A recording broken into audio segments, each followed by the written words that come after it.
All right, greetings everyone. My name is James Harrington. I am the manager of Interpretive Services here at the National Underground Railroad Freedom Center. And we are hosting another gallery talk here. And in honor of Native American Heritage Month, we have brought in Dawn Knickerbocker. So without any further delay, I will go ahead and introduce you to Dawn. Thanks. Thank you so much, James. It is my pleasure to be here. Buzu, Ani, Dawn Indignakas, Anishinaabe Kwi, Makwadodem, Gawa, Bob, Ganakak. Greetings to you from my Ojibwe Anishinaabe language, from Miss Oma, Aki. Aki, the earth, the mother, giver of all life. I am what you refer to as an urban Indian. I didn't grow up on my reservation, White Earth Nation, Gawa, Bab, Ganakag, but my family did. Mioge, Shikukwe, and Duish, Kasaway, and Tijan. Those are my family connections, and that's who I am. I belong to the Anishinaabe people. I'm a citizen of White Earth Nation, an enrolled member of the Minnesota Chippewa Tribe from the Ottertail Pillager Band of Indians. I'm a board member of the Greater Cincinnati Native American Coalition, and I and my 4 sons and my spouse live in Yellow Springs, Ohio, and we've lived here for about 3 years now. And I grew up on a farm and dairy goat farm in eastern Washington state. And I have kind of a story, a history that I want to tell you about my own Indigenous life and way of understanding who I am. And a lot of it has some historic trauma pieces. And it really is about our language as Indigenous people. Whenever I hear an elder speak our traditional Ojibwe language, known as Anishinaabe Moan, my eyes fill with tears, and I often become overwhelmed with emotion. I'm told that these tears are the ancestors coming to visit and wash my vision and help me heal from historic trauma. My dad used to say that he would speak Indian. That's what it was called to him when I was a girl. And that's what he would call it when he would say an Ojibwe word here or there. He would say, Ani Maki, thunder. That's how you know that the Gichi Manitou, the spirits, are here. He would tell me that everything has a spirit.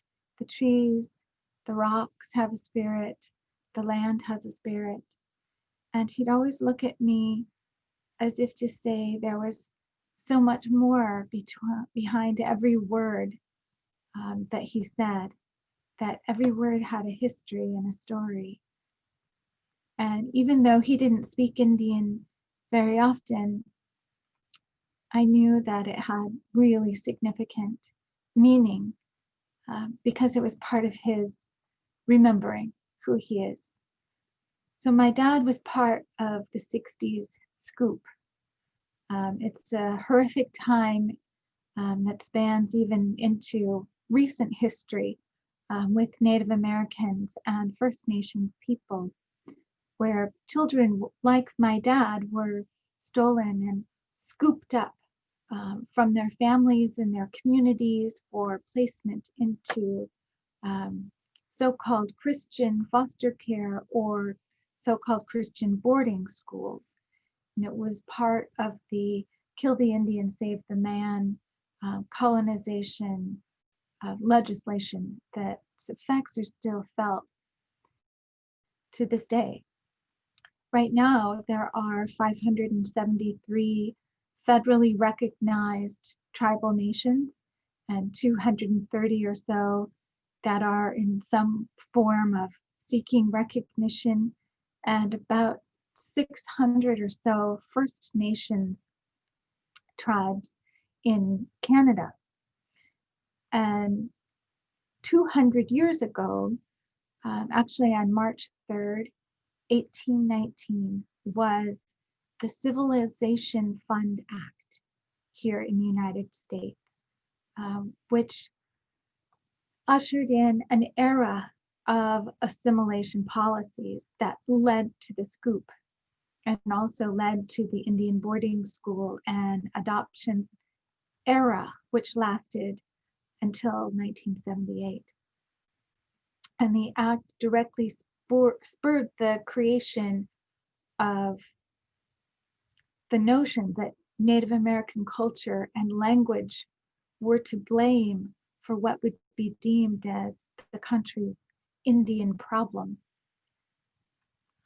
And for my own family, my father, he had to live in a situation where he lost part of who he was. He was subject to being put into a place where he would grow what was considered good moral character.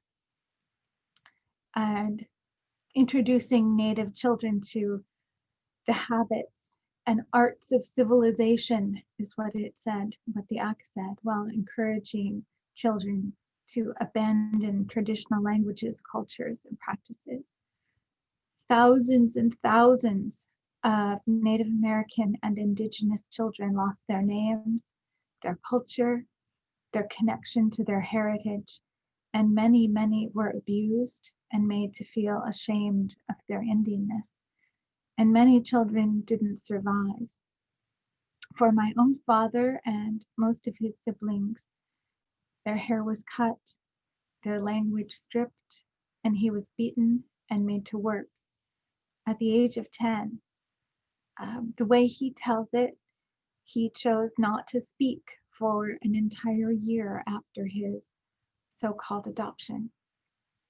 And my dad endured many hardships over many years in his adoption. And at the age of 16, he was emancipated. He went on to finish high school on his own. He got married, had me and my siblings, had a family, but he's still not over the trauma, and neither am I. Every lashing a child had to endure when they spoke their language is a fire spark in me, in my belly, to regain what was taken. And much of that fire is forgiveness. I forgive my parents for not teaching me my language as a child. After all, they were protecting us from a world that was not accepting of our culture. So much so that our language, regalia, dancing, drumming, and ceremony were all illegal at that time. It was a long period of painful silence for us.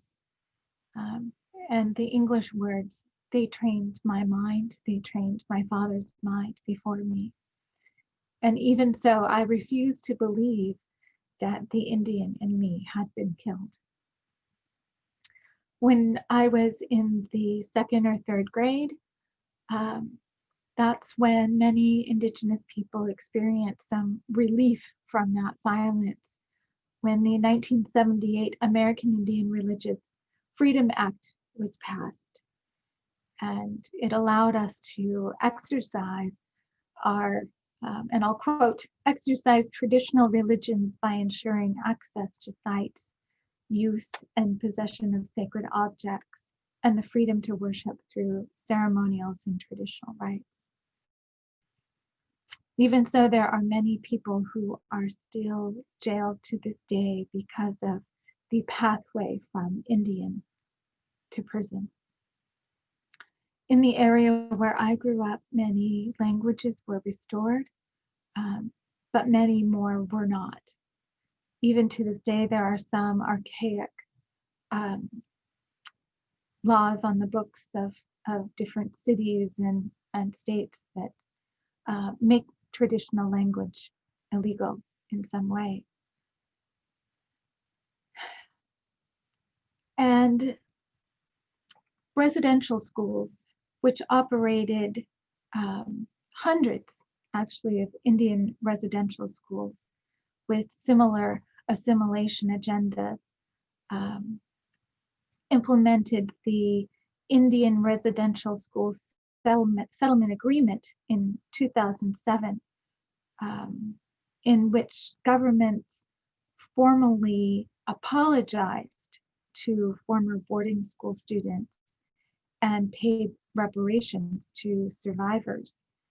Of course, that's Canada. That is not the United States.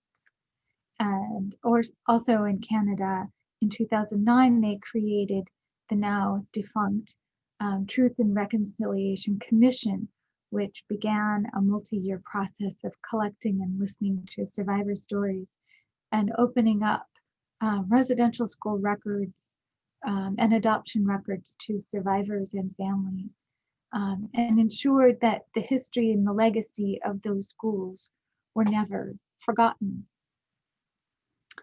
Here, as of now, apologies in the United States have been very few and far between.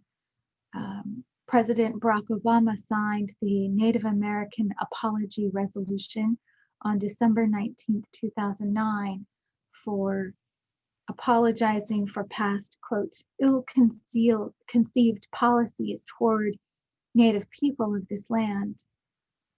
The resolution had no impact on federal policy toward Native Americans. It also had a disclaimer against any legal claims, and the resolution failed it faded into the woodwork of legislation paperwork, with no impact on my life, for certain.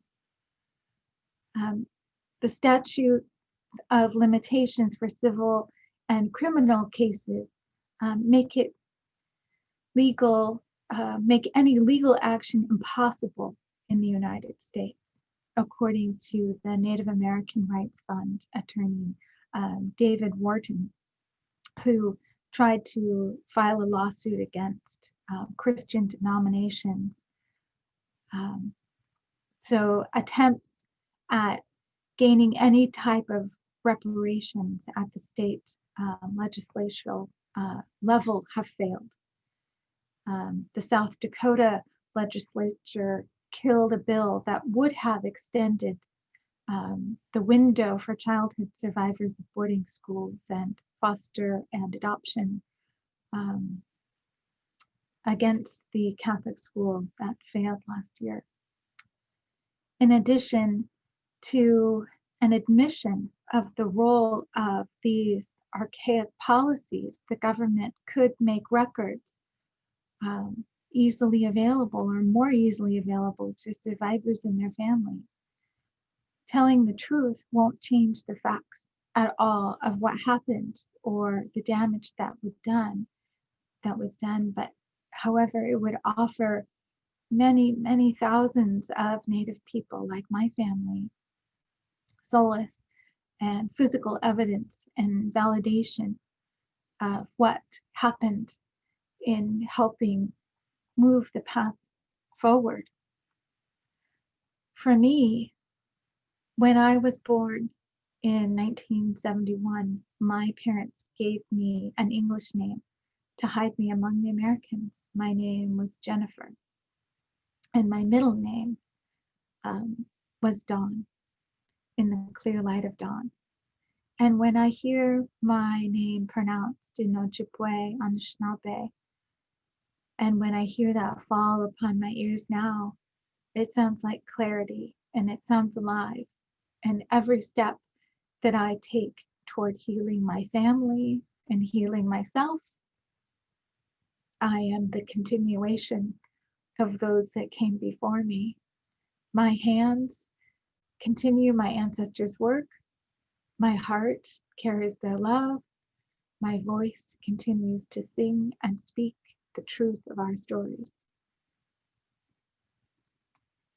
So with that, I thank you for giving me this opportunity and this platform to share with you.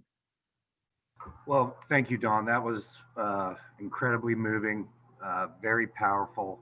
Um, what are Indigenous people doing? You know, you talked about some legal actions, but what else are they doing to try and, um, to try and turn this around, to try and uh, uh, break that trauma throughout this country? What else are they doing? Well, colonization has taken the form of divide and conquer and has been incredibly effective in silencing people. And we are not yet at a point, because this has happened within multi-generations lifetime. We are not at a point where we are making any significant progress at all. As a matter of fact, the rates of Indigenous people's incarceration, suicide rates, poverty rates, unemployment rates, health disparity rates are all at a very significant um, difference from all other races. We have the lowest attainment of high school graduation rates and college acceptance rates and college graduation rates. And that is not to say that we are a weak people, but that is to say that we are a divided and conquered people, and that we have a lot of healing ahead of us. And when you steal a culture's primary source of identity and then also source of healing, that is when you see these destructive, self-destructive and cultural destructive issues take hold. We have survived despite constant attempts to eradicate who we are as a people and our identities and our cultures. My language is still alive. It's now like on Rosetta Stone. Our languages have instructions on how to live and how to be in community with one another. Even the first contact people, the Wampanoag, have restored their language after 200 years of silence. The tribes on the Salishan coastlines, even though there are very, very few, like maybe 5 or 10 um, original speakers of the language are left alive to this day, they are creating environments where they have language reclamation and immersion schools, and this is happening all over the United States. So that's a path forward for us in reclaiming, and not only our language reclamation, but our coming together over common issues, like you saw at Standing Rock, us defending Mother Earth together, arm in arm. Uh, that's what's healing us. And what can our viewers do? What can this country do to help? In some way, in any way, what can we do to right this wrong?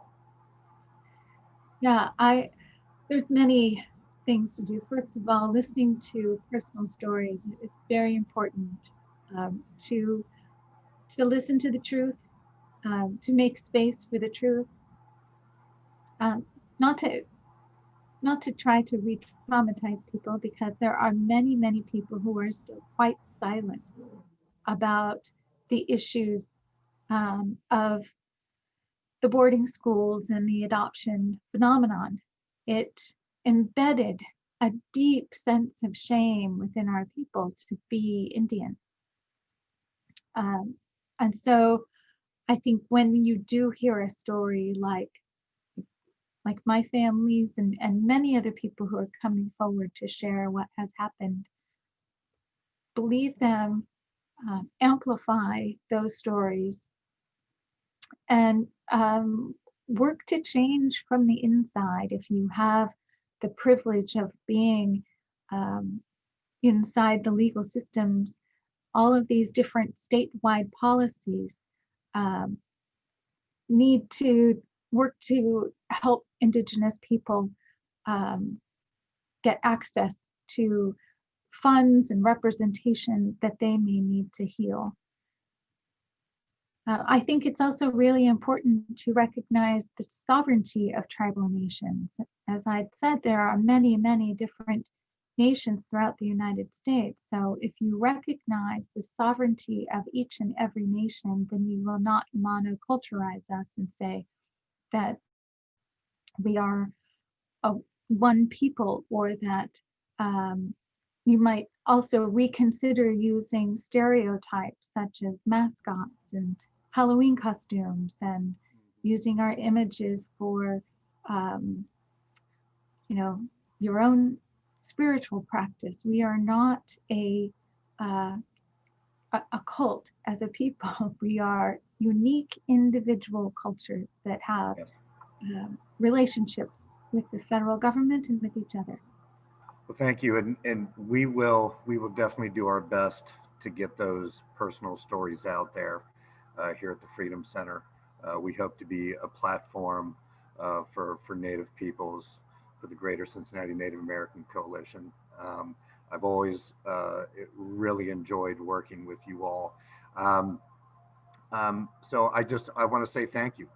Thank you for taking the time out of your day to educate our guests, and hopefully our guests will be inspired to do the research, to find the truth, to read about these stories. So I truly thank you from the bottom of my heart for being here and educating our guests. Thank you. Thank you very much.